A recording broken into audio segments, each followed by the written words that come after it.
Hey, I want to introduce you to Larry Forsgren. He's one of my oldest and dearest friends in the world. And he's going to tell you a story that if you knew Larry, you'll never question this story. He's just not that kind of guy. And so I wanted to tape this and I wanted him to share it with you because you don't hear these stories too often. And so I'm just going to let him tell you about his little adventure on a snowmobile. So Larry, go ahead and tell us what happened on your snowmobile. Where were you and how far away from civilization and all that? I was in Gunnison, Colorado, and we rented the snowmobiles actually at Mount Crested Butte, which is about 35 miles north of it to where the ski resort is. And we'd gone out there for years and years and years. I'd never actually been in the forest itself. So a friend of mine, Harry Powers, and I said, let's go rent some snowmobiles. Let's go out for the entire afternoon, take some pictures. Let's go find what they call Lost Lake. And so we rented the snowmobiles. He and I got out there. They told us which way it was and how to get there. And so we're cruising along doing about 50 on the snowmobiles. And Harry waves at me and he says, I think I'm going to go over here to the right to take some pictures of these trees. And he said, I'll meet up with you at Lost Lake. He said, you know how to get there. I know how to get there. So we split. That was probably about 3 o'clock in the afternoon. Well, what they forgot to tell us is that when there's snow all over the ground and they tell you to follow the tracks that lead to Lost Lake, and there's 17 different ways in and ways out, it's real easy to get lost on a snowmobile. And that's exactly what happened to me. I got lost, and I'm in the middle of the Gunnison National Forest. I'm about 24 to 25 miles from the town of Crested Butte. And we don't think anybody's coming to rescue me. Tell them what happened to your snowmobile. So, as I was driving before I realized what I was going out on, which turned out to be a precipice of the side of a hill, I ended up driving out far enough that I buried my snowmobile, like waist deep in snow. And the snowmobile was real hot. The engine was hot. And so it real quickly, in a matter of 15 or 20 minutes, turned into I had an ice mobile instead of a snowmobile. Right. And it was impossible to get out. Well, I sat there for about an hour and talked to God, and I said, if you're going to get me out of this mess, it's going to have to be you, because I have absolutely no idea, and I wouldn't dare walk out because I didn't know if I didn't go the right direction or not.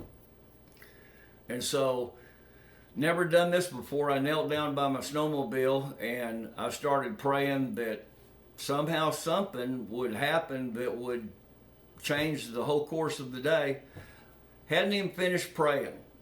And I stood up and I heard another snowmobile, and lo and behold, here comes Harry, and he's going down the same wrong trail that I went down, except he drives farther, and he drives off the cliff and drives it into a bank of snow that we couldn't even see the snowmobile in. I can't see him, I can't see Harry, I can't see the snowmobile. Who knows, I thought I lost him. Well, he goes to yelling at me and he says, I'm down here somewhere, but he said, we're not getting this snowmobile out. So he climbed the ledge and got up there with me. He and I worked for probably 30 minutes trying to get that snowmobile out, but it was frozen in. There was just no way. And so once again, I looked at Harry and I said, we're going to have a supernatural event that's got to happen, because we don't know where we are. And I started thinking about the idea of freezing to death, which didn't appeal to me too much.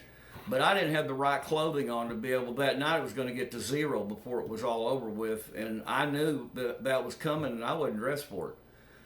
And so about the time that he and I think we're about ready to give up and somehow start walking, we see a guy climbing a hill that led up to where we were, carrying a pair of cross-country skis. Now, he's out in the middle of the Gunnison National Forest.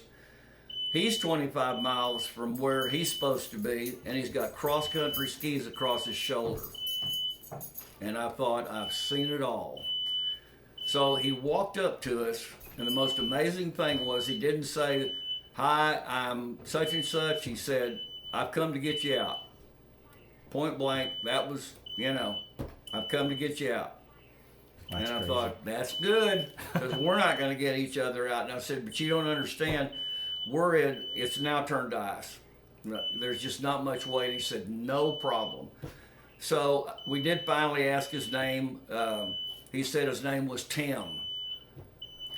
And almost immediately, I knew there was something different about Tim that I'd never, ever seen before, is that I tried looking at his face, and Harry and I both agreed after it was all over with and done with, we couldn't look at him, is that his face had almost a sense of a glow.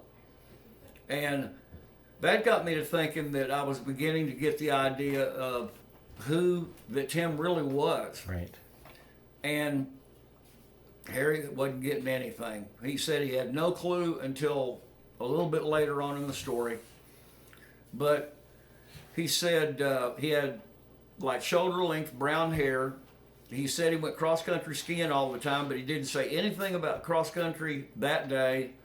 He was taking his skis and he said, I've come down here to get you out. Right. And I thought, okay. So to make a long story short, we showed him where the snowmobile was, and he said, that's no problem at all. He reaches down with one hand, and I don't know what a snowmobile weighs, probably 300 pounds, maybe. And he reaches down with one arm, he picks the snowmobile up out of the frozen stuff that he was in, turns it 180 degrees, and he sits it down, he says, you guys are ready to go. I was really beginning to get the idea of what Tim was and who he was. Right. Harry's still clueless. Said he had no idea. He just thought he was extra strong. And I said, nobody's strong enough to get that thing out of that like he did with one arm. I mean, as fast as you'd snap a twig. And so, for some reason, I got really scared because I didn't know just how far this was going to end up going.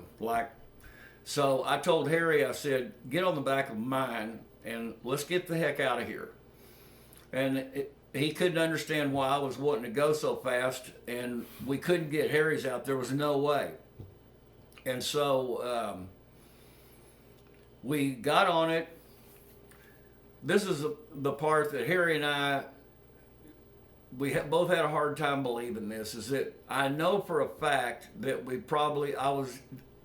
were wide open, so I know we were doing between 50 and 60. I know that the time was at least a minute. So conservatively, we were a half a mile to 3/4 of a mile from where Tim had helped us. And Harry started hitting me on the shoulder, and he said, I need for you to stop real quick. I mean, stop now. Mm-hmm.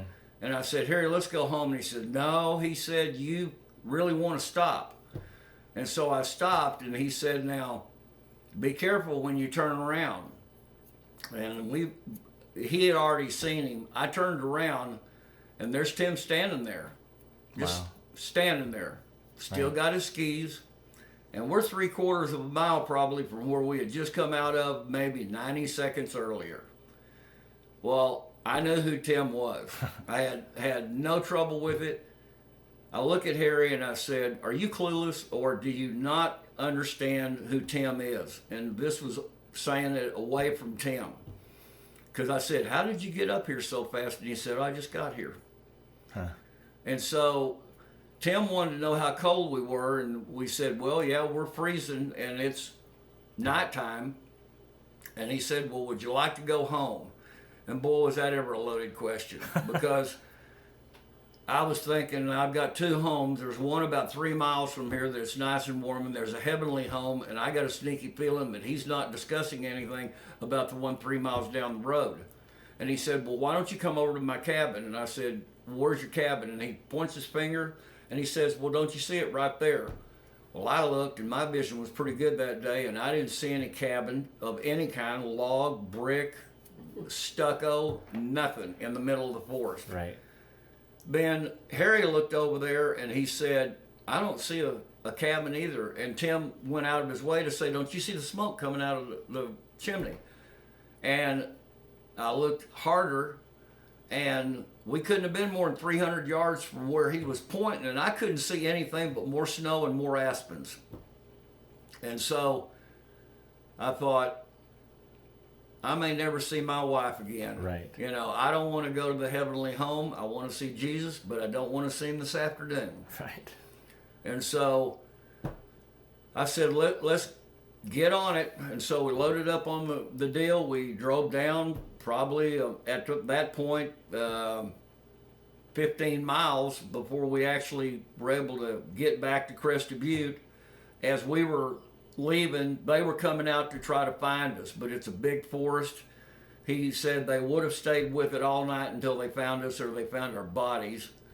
And but that was how I met Tim. And later, the next summer, Harry and I both went home to our hometowns and we wrote what our account of it was. And Harry sent me his copy, and I sent Harry my copy, and you could read the two of them, and if you didn't know they were the same writer, you would think they were done by the same person. I don't think we varied in any detail whatsoever about any of it. And How did that affect Harry? Was it? I don't think it was as... It wasn't devastating. It was really seeing part of the Bible come true right in front of my eyes. Right. And I kept going over the verse that says, you have entertained angels unaware. Right. And of course, reading it's one thing, seeing it's another. Right. But Harry was one of these, I'm gonna find out if he's a fraud or not. He went back the next summer. He went all up and down Crested Butte. He said, I'm looking for a guy named Tim. Nobody, they said, there's no Tim in Crested Butte. What about a cabin? Well, the cabin, he went to the National Forestry Service, and he told him about what had happened, and he said, well, his cabin's out in the Gunnison National Forest, and the first thing they did was look at him and started shaking their head no, because he said, no, we don't issue any permits for the Gunnison National Forest. Right. There are none. Right. And so there wasn't a cabin, there wasn't any smoke, but there was Tim. Right. And so... Was that more of a, were you unnerved when you realized what was going on? Yeah, a little bit. Yeah.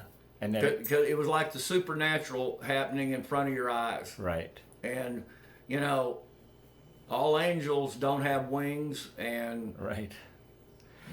But he saved your life. yeah, in essence, he did. Yeah. And the Bible says that angels are ministering spirits sent to save those who And will that's all inherit he salvation. did. He Yeah. ministered to us, and he wanted us to go to his cabin, but that was too much ministering that day. Okay. Larry, thanks for telling that story. It's an astonishing event, and we don't really hear enough stories about angels, and so thank you for that. Bye.